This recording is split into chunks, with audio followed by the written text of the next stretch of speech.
Monsoon पत्थर है।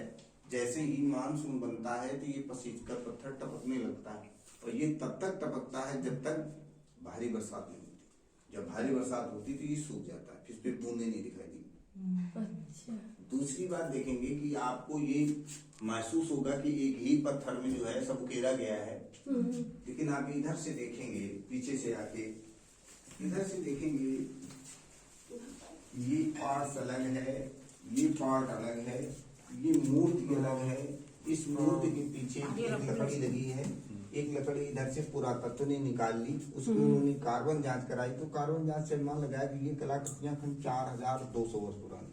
अरे बाबा, 4200 वर्ष पुरानी। अलग है। आप यहाँ पे तो आप ये देखेंगे कि आपको 4000 वर्ष पुराना कोई भी स्थान आपको जीवंत नहीं मिलेगा, लेकिन आपको ये 4000 वर्ष पुराना स्थान जीवित क्यों है? ये प्राचीन समय बहुत प्रसिद्ध स्थान रहा है। तो यहाँ जो भी राजा आते गए वो कुछ न कुछ पुनर्निर्माण करते गए। कहने तात्पर्य से मंदिर का कई बार जीर्णोद्धार हुआ, तभी इतना प्राचीनतम स्थान ये आज भी जीवंत है।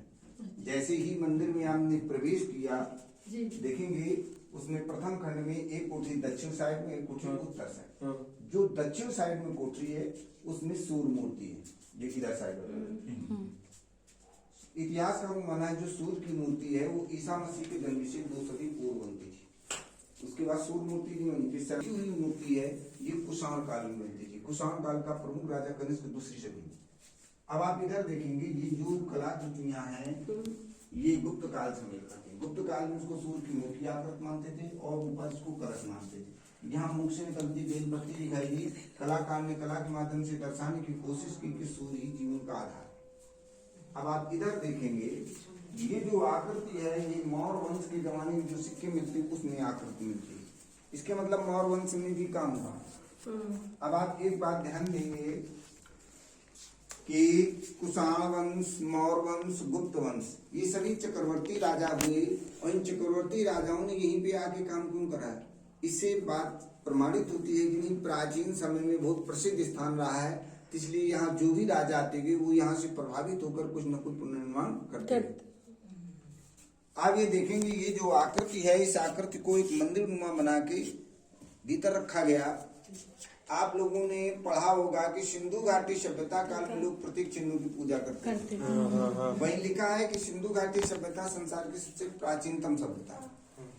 इससे भी प्रमाणित होता है कि स्थान बहुत ही प्राचीनतम। इसमें भगवान विष्णु के पूरे अवतार अंकित है। नर नारायण अवतार, वराह अवतार, मत्स्य अवतार, वामन अवतार, रामचंद्र जी का अवतार, नारद मुनि का अवतार। इधर देखेंगे ऊपर जहाँ घोड़े में सवार कलयुग में होना कल्कि अवतार, चिहल्ली है बलराम जी का अवतार। इधर ये देखेंगे फरसा लिए हैं परशुराम जी का अवतार, ये नरसिंह अवतार। ये 2 लोग मथानी ले खड़े हैं, तो समुद्र मंथन के टाइम भगवान विष्णु ने कच्छप रूप धारण किया तो कच्छप होता। अब आप देखेंगे जो नीचे का सिरा है ये शिव अर्घ्य टाइम जिस शिव मूर्ति पे जलाधार उत्तर दिशा को होता है। अच्छा। अब आप मूर्ति के ऊपर देखेंगे वो जो सिंहासन बना हुआ है चौखटा, उसमें ब्रह्मा जी की मूर्ति, ये विष्णु, नीचे का सिरा शिव अर्घ्य टाइम महेश, ब्रह्मा विष्णु महेश। कहने का तात्पर्य हुआ सृजन, पालन, संहार ये तीनों अधिकार जब भगवान विष्णु को मिले तब ये जगत के नाथ जगन्नाथ कहलाए। आप शिव पुराण जब आप पढ़ेंगे तो शिव पुराण में ये प्रसंग आया है कि जब शिव जी प्रथम बार अखंड समाधि में गए, शिव जी कई बार अखंड समाधि में गए, जब ये प्रथम बार सतयुग में अखंड समाधि में गए तो इनके पास जो संहार पद है, ये संहार पद जब भगवान विष्णु को दिया तब विष्णु से कहा कि आज से तुम जगत के नाथ जगन्नाथ कहलाओ। तो इससे प्रमाणित होता है नहीं ये स्थान बहुत ही प्राचीन था। दूसरी बात देखेंगे ये 12 पिलर्स हैं आसपास।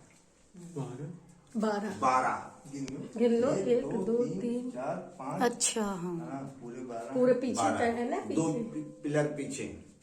तो आप जब हर चीज नेट में हो गई है, जब आप अपने मोबाइल में नेट में राजा शिवी का इतिहास पढ़ेंगे तो पता चलेगा कि ये 12 दुआरी राजा शिवी के जमाने में बनती थी, वो जो पहन होती थी। जैसे जैसे राजा आते गए इसको कवर कर दिया गया। अब आप ध्यान देंगे कि राजा शिवी कौन हुए। राजा शिवी पुरु वंश में दुष्यंत और शकुंतला से बहुत पहले राजा शिवी हुए।